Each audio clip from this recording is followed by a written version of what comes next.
Hello, જય સ્વામિનારાયણ. દિવ્યાત્મા કેમ છો? મજા મજા? અહીંયા અમારે મજા છે ભાઈ.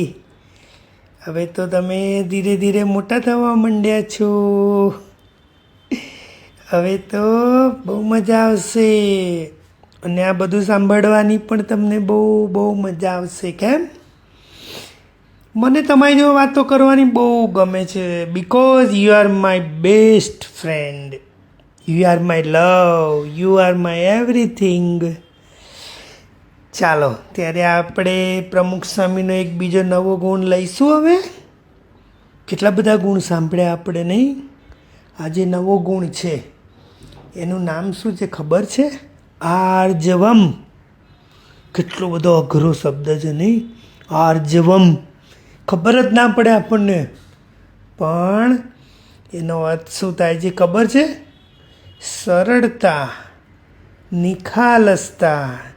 એકદમ નિખાલસ વ્યક્તિ હોય, એકદમ સરળ હોય, એને આર્જવમ કહેવાય. નિખાલસ એટલે દિલમાં કોઈ જાતનું કપટ ના હોય, કોઈ પણ જાતનું કોઈનું ખરાબ કરવાની ભાવના ના હોય. How can I help you, એવો નેચર હોય એને આર્જવમ એટલે કે સરળ અને નિખાલસ કહેવાય. અને આવી વ્યક્તિ હોય ને દિવ્યાત્મા, એ છે ને બધી જ પરિસ્થિતિમાં છે ને શાંત રહી શકે, સંતોષી રહી શકે અને એકદમ આનંદમાં રહી શકે. આપણે યોગીજી મહારાજ કહેતા હતા. યોગીજી મહારાજ ખબર છે કોણ? પ્રમુખ સ્વામી મહારાજના ગુરુ. એમનો જન્મ છે ને ધારી ગામમાં થયેલો અને નાનપણથી જ બહુ જ ભક્તિવાળા, તમારા જેવા. એમને ભક્તિ બહુ જ ગમે અને ભણવામાં બહુ હોશિયાર, બહુ વિદ્વાન. એ યોગીજી મહારાજ મોટા થયા એટલે સાધુ થયેલા. અને યોગી બાપા કહેતા હતા કે જ્યાં ત્યાં જ્યારે ત્યારે જેવું તેવું ચલાવી લેતા શીખવું, એનું નામ સરળતા. જે જગ્યાએ જે મળે એનાથી આપણે ચલાવી લઈએ એટલે આપણે સરળ કહેવાઈએ. પ્રમુખ સ્વામી મહારાજ પણ એટલા જ સરળ, એટલા જ પવિત્ર બાપા છે ને. કેટલા મોટા ખબર છે? મોટી પાર્લામેન્ટમાં પ્રમુખ સ્વામીને સ્ટેન્ડિંગ એવિએશન આપેલું. બોલો, કેનેડા, લંડન, બધા મોટા ઓફિસરોએ બાપાને ઊભા થઈને સન્માન આપેલું. પછી સ્વામી જ્યાં બી પરદેશમાં વિચરણ કરતા હોય ને તો મોટા રાજાઓ એમને એમના મહેલમાં પધરાવે, સ્વામીની બહુ આગતા સ્વાગતા કરે. વળી Guinness book of world record ખબર છે? એક બુક છે, એમાં કેવું દુનિયાના બધા લોકો જે મોટા વિક્રમ કરે ને, મોટા કાર્ય કરે, એ એમાં લખાય. એ ગિનીસ બુક ઓફ વર્લ્ડ રેકોર્ડમાં પાંચ રેકોર્ડ પ્રમુખ સ્વામી મહારાજના નામે છે. આટલા મોટા સ્વામી બાપા પણ જ્યારે આપણા દેશમાં વિચરણ કરતા હોય ત્યારે એટલા બધા સરળ. કોઈ પણ માણસને મળે તો લાગે નહીં કે પ્રમુખ સ્વામી મહારાજ આટલા મોટા હશે. એટલા સિમ્પલ, એટલા સાદા. ગામડાઓમાં ફરે, ગરીબો જોડે જાય, આદિવાસીઓને મળે, ગામડાના ખેડૂતો, દર્દીઓ, પીડિતો. અરે નાના બાળકોને મળે ને તો પણ બાળકોને લાગે નહીં કે પ્રમુખ સ્વામી મહારાજનું આટલું મોટું સન્માન થાય છે બધે. એકદમ બાળક જેવા બાળક. એ તો તમે બહાર આવશો ને જ્યારે પૃથ્વી ઉપર, ત્યારે તમને ખબર પડશે કે સ્વામી બાપા કેટલા બધા સિમ્પલ. આજે એમનું નામ મહંત સ્વામી મહારાજ છે. એકદમ સિમ્પલ. અરે યુવાનો બધા હોય ને, યંગ જનરેશન, એમની જોડે ભાઈબંધી કરવા આવે. એટલું જ નહીં, જેણે બહુ પાપ કર્યા હોય, જેણે બહુ જ ખરાબ કામો કર્યા હોય ને, એ પણ પ્રમુખ સ્વામી મહારાજ જોડે આવીને બધી માફી માગીને પોતાના પાપોનું પ્રાયશ્ચિત કરે. એટલા બધા સરળ. બોલો, દુનિયામાં બાપા કેટલું બધું ફર્યા ખબર છે? 22,000 ગામોમાં ફર્યા છે અને 55 દેશોથી વધુ દેશોમાં બાપા ફર્યા, પણ એકદમ સરળતા, જ્યાં ત્યાં જેવું તેવું જેવું મળે ને એવું ચલાવી લે. મોટા મોટા મહેલોમાં સ્વાગત થતું હોય એ વ્યક્તિ કંઈ જેવું તેવું ના ચલાવે. એક દિવસ ભાવનગર બાજુનો આ પ્રસંગ છે. નવા ગામથી બાપાને કાળા તળાવ નામના ગામે પ્રતિષ્ઠા કરવા જવાનું હતું. કેવા નામ છે બધા, નહીં યાદ રહે એવા છે? કાળા તળાવ ગામ, બોલો. ત્યાં પ્રતિષ્ઠા કરવા જવાનું હતું અને સ્વામી બાપા જોડે એકદમ સિમ્પલ ગાડી હતી અને નીકળ્યા અને રસ્તામાં વરસાદ ચાલુ થયો અને વરસાદ તો પછી બહુ જ બધો વધી ગયો અને ગામડામાં તો કેવું માટી બહુ હોય અને એમાં વરસાદનું પાણી પડે ને એટલે બહુ બધું ચીકણું થઈ જાય, કાદવ થઈ જાય, ગાડી આગળ જઈ ના શકે અને ક્યાંક ખાડા હોય એમાં ગાડી પડે તો ફસાઈ જાય. અને એવું જ થયું. સ્વામી બાપા અને સંતો સાથેની ગાડી છે ને એક જગ્યાએ ખાડામાં પડીને ફસાઈ ગઈ. હવે કરવું શું? બહાર તો ભયંકર વરસાદ, કેવી રીતે બહાર કાઢવી ગાડી? છતાંય બધા સંતો, ડ્રાઈવર બધા બહાર નીકળ્યા અને ગાડીને ધક્કા મારવા માંડ્યા. ઓ હઈસો, પણ ગાડી તો બહાર નીકળવાનું નામ જ ના લે. સ્વામી બાપા ઉતર્યા નીચે વરસતા વરસાદમાં. બોલો, ભગવાન જેવા સંત, જેમના આધારે અનંત કોટી બ્રહ્માંડની સૃષ્ટિ ચાલે, એ સંત નીચે ઉતર્યા, એ બી ગાડીને ધક્કા મારવા માંડ્યા. લાગે કે પ્રમુખ સ્વામી મહારાજનું પાર્લામેન્ટમાં આવું બધું સ્વાગત થયું હશે ને એ વ્યક્તિ અત્યારે ગાડીને ધક્કા મારે છે. કોઈએ કીધું ભાઈ પથ્થરો નાખો તો બહાર નીકળી જશે, તો બધા પથ્થરો ઉચકીને ખાડામાં નાખવા માંડ્યા. તો પ્રમુખ સ્વામી મહારાજ પણ દૂર દૂરથી પથ્થર ઉચકીને ખાડામાં નાખે. સંત કે બાપા રવા દો, તમે ના ઉચકો. સ્વામી કે ભાઈ સાસી મહારાજ અને યોગીજી મહારાજના વખતમાં આવા તો કેટલાય પથ્થરો ઉપાડ્યા છે અને પથ્થરો નાખ્યા તોય ગાડી બહાર ના નીકળી. તો સ્વામી કે ચલો હવે આપણે ચાલતા નીકળી જઈએ. તો વરસતા વરસાદમાં ચાલતા બાજુના ગામમાં ગયા. ત્યાંથી 3 બળદગાડા મળ્યા. બળદ બાંધેલા હોય, પાછળ ગાડું હોય, એના પર આપણે બેસી જવાનું અને ગાડું બળદ ખેંચી જાય.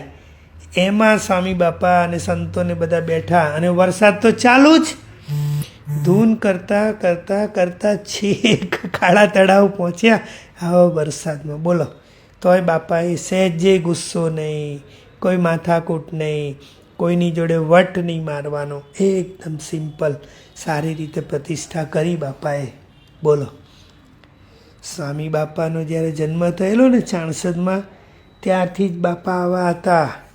કોઈ પણ જાતની જીદ નહીં કરવાની. મમ્મીએ જે ખાવાનું બનાવ્યું હોય એ ખાઈ લેવાનું અને ભણવાનું. તમારો જન્મ પણ છે ને દુનિયાના બહુ જ મોટા કન્ટ્રીમાં થવાનો છે. અને જે શહેરમાં તમારો જન્મ થશે ને, દિવ્યાતમાં સાંભળો છો ને, જે શહેરમાં તમારો જન્મ થશે ને એ દુનિયાનું 3જા નંબરનું સૌથી મોંઘું શહેર છે અને તમારું ઘર તો બહુ આલીશાન છે. આવી સુખ સાહેબી વચ્ચે તમારો જન્મ થવાનો છે. પણ આપણે કોના જેવા થવાનું? પ્રમુખ સ્વામી મહારાજ જેવા. આપણને અભિમાન ના આવવું જોઈએ. આપણે એકદમ સિમ્પલ સોબર થવાનું. મમ્મી જે રસોઈ બનાવે ને એ ખાઈ લેવાની, પછી જીદ નહીં કરવાની કે મને સબવે જોઈએ, મને પાસ્તા જોઈશે, મને પીઝા જોઈશે, એવું બધું નહીં. મમ્મીએ ટાઈમ પ્રમાણે જે બનાવ્યું હોય એ આપણે ખાઈ લેવાનું. પપ્પા જોડે જીદ નહીં કરવાની કે મને આવા જ શૂઝ જોઈએ, મને આવી બ્રાન્ડેડ વસ્તુ જોઈએ, એવું બધું આપણે નહીં રાખવાનું. તો સ્વામી બાપાના આપણે યોગ્ય શિષ્ય કહેવાઈએ. સમજ્યા? બાપાએ તો આવું બહુ જ સહન કર્યું છે. બહુ જ સિમ્પલ અને સોબર એમની લાઈફ ગયેલી છે. એક વખત કેવું થયું, નવસારીમાં છે ને સ્વામી બાપા કુરેલ ગામ પધારેલા. કુરેલ, હવે જે હરિભક્તના ઘેર ઉતારો હતો ને એ હરિભક્તે નવું જ ઘર બનાવેલું અને ઘરમાં પોલિશ ને બધું થઈ નહોતું એટલે ચારે બાજુ ધૂળ ધૂળ ઉડતી હતી અને એમાં સ્વામી બાપાનો ઉતારો અને એમાં જે ગોદડું પાથરવા આપેલું ને એમાં પણ એટલી બધી ધૂળ, જે ઓઢવાની રજાઈ હતી એમાં પણ બહુ જ ધૂળ હતી. એટલે રજાઈ તો આપણે ઓઢી જ ના શકીએ, નહીં તો નાકમાં અને બધે શરીર ઉપર ધૂળ ધૂળ થઈ જાય. એટલે સ્વામી બાપા તો રજાઈ વગર સૂઈ ગયા અને રાતે તો ઠંડી બહુ જ વધી ગઈ. બોલો, તો સ્વામીએ સહેજ પણ માથાકૂટ કરી નહીં. એમને જે મચ્છરદાની આપેલી એ મચ્છરદાની શરીર ઉપર લપેટીને સૂઈ ગયા બાપા. આટલા સરળ. નહીં તો પોતે તો સંસ્થાના ધણી હતા, એમને ખખડાવા તો ખખડાઈ શકત, પણ બાપા એક શબ્દ ના બોલ્યા. એકદમ સિમ્પલ લાઈફ, કોઈ માથાકૂટ નહીં. કામ થવું જોઈએ, હરિભક્તો રાજી રહેવા જોઈએ, હરિભક્તોનું સચવાવું જોઈએ, સત્સંગ વધવો જોઈએ, બસ એવું જ બાપાને. તમારે પણ મોટા થઈને આવું બધું જ કરવાનું છે. તમારે ભણી ગણીને મોટા થવાનું છે, સત્સંગમાં અને જીવનમાં બહુ આગળ વધવાનું છે. પણ એના વચ્ચે જે હર્ડલ્સ આવે ને બધા, એના ઉપર ધ્યાન નહીં આપવાનું. આપણે આપણા ગોલ ઉપર ધ્યાન આપવાનું કે આપણો ગોલ શું છે, આપણે ક્યાં જવાનું છે. જેમ પ્રમુખ સ્વામી મહારાજે પોતાનો ગોલ રાખેલો કે હરિભક્તોને રાજી રાખવા, સત્સંગ વધે, હરિભક્તો સત્સંગ કરે. એક વખત રાત્રે છે ને સ્વામી બાપા વિદ્યાનગર આવ્યા. હવે વિદ્યાનગર છે ને આપણું છાત્રાલય છે. છાત્રાલય એટલે ખબર છે દિવ્યાત્મા શું? છાત્રાલય એટલે આપણી સંસ્થા દ્વારા છે ને એક મોટું બિલ્ડિંગ હોય, એમાં બધી જુદી જુદી રૂમો હોય અને એમાં આપણા સત્સંગી છોકરાઓ છે ને રહેવા આવે અને નજીકની કોલેજોમાં ભણવા જાય. પછી ભણીને પાછા સાંજે ત્યાં આવી જાય અને ત્યાં વાંચે, ભણે, ગણે અને સત્સંગ કરે. એને છાત્રાલય કહેવાય. તો એવા છાત્રાલયમાં છે ને આપણું વિદ્યાનગરનું છાત્રાલય બહુ ફેમસ અને બહુ એડવાન્સ. એમાં એક દિવસ સ્વામી બાપા છે ને રાત્રે બધેથી પધરામણી કરતાં રાતે 1-1:30 વાગે પહોંચ્યા. હવે બધું સુમસામ હતું. એ જે વ્યવસ્થા સંભાળતા તે સંતો બધા સૂઈ ગયેલા.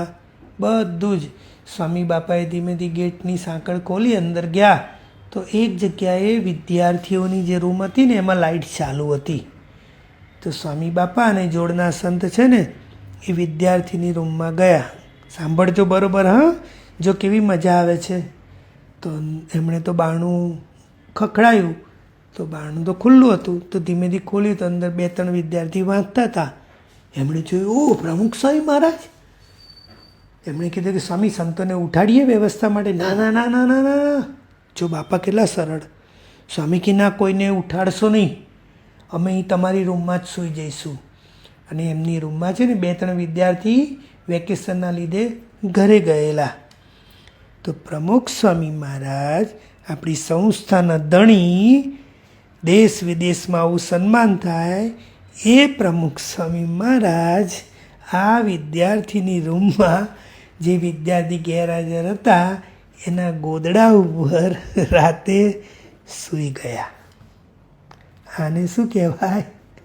સરળતા કહેવાય દિવ્યાત્મા. નહીં તો જાત કે જાઓ, ચલો સંતોને ઉઠાડો, કહો કે પ્રમુખ સ્વામી આવ્યા છે, અને સંતો તો તરત ઉઠી જાય અને સંતો બાપાની વ્યવસ્થા પણ કરે. નો, કોઈને ડિસ્ટર્બ નહીં કરવાના. આપણે આપણી જાતે આપણો રસ્તો શોધવાનો. સ્વામી બાપાએ તો આવી કેટલી પધરામણીઓ સિમ્પલી સોબરી કરી છે. કોઈ વાર ચાલીને ગયા છે, કોઈ વાર રિક્ષામાં બેસીને ગયા છે, કોઈ વાર બળદગાડામાં, તો કોઈ વખત છે ને પેદલ રિક્ષામાં બેસીને પણ હરિભક્તોના ઘેર ગયા છે. અરે કોઈ વાર ઘોડાગાડીમાં. તો ઘણી જગ્યાએ તો બાપાએ ટ્રેક્ટર ઉપર પણ પધરામણી કરી છે. અને પરદેશમાં મર્સિડીઝ, હેલિકોપ્ટર, પ્રાઇવેટ જેટ, એ બધામાં પણ સ્વામી બાપા બેસીને પધરામણી કરી છે. પણ કોઈ દિવસ અભિમાન નહીં, કોઈ દિવસ વટ નહીં મારવાનો. જસ્ટ ગોલ ઉપર ધ્યાન કે આપણે શેના માટે આવ્યા છીએ. આપણે હરિભક્તોને રાજી કરવા, હરિભક્તોને સત્સંગ કરાવવા આવ્યા છીએ, તો એ જ કામ થવું જોઈએ. તો દિવ્યાત્મા, આ સબ્જેક્ટ તો બહુ મોટો છે હો, એટલે આને આપણે 2 ભાગમાં સાંભળવો પડશે. તમારે પણ તમારી લાઈફમાં આવો ત્યારે ગોલ ફિક્સ કરો, પછી એ ગોલ ઉપર જ ધ્યાન રાખવાનું. વચ્ચે કોઈ બી હર્ડલ્સ આવે, કોઈ બી મુશ્કેલી આવે એને ધ્યાનમાં નહીં લેવાની. આપણે સિમ્પલ, સોબર અને એકદમ જોરદાર લાઈફ બનાવવાની છે. આપણે ફ્યુચર એકદમ બ્રાઇટ છે. આપણને આવા ગુરુ મળ્યા છે તો આપણને હેલ્પ કરશે. એટલે તમારામાં પણ આ સરળતાનો ગુણ આવે એવી પ્રાર્થના સાથે આપણે આ ફર્સ્ટ પાર્ટ પૂરો કરીએ છીએ. સ્વામિનારાયણ ભગવાનની જય.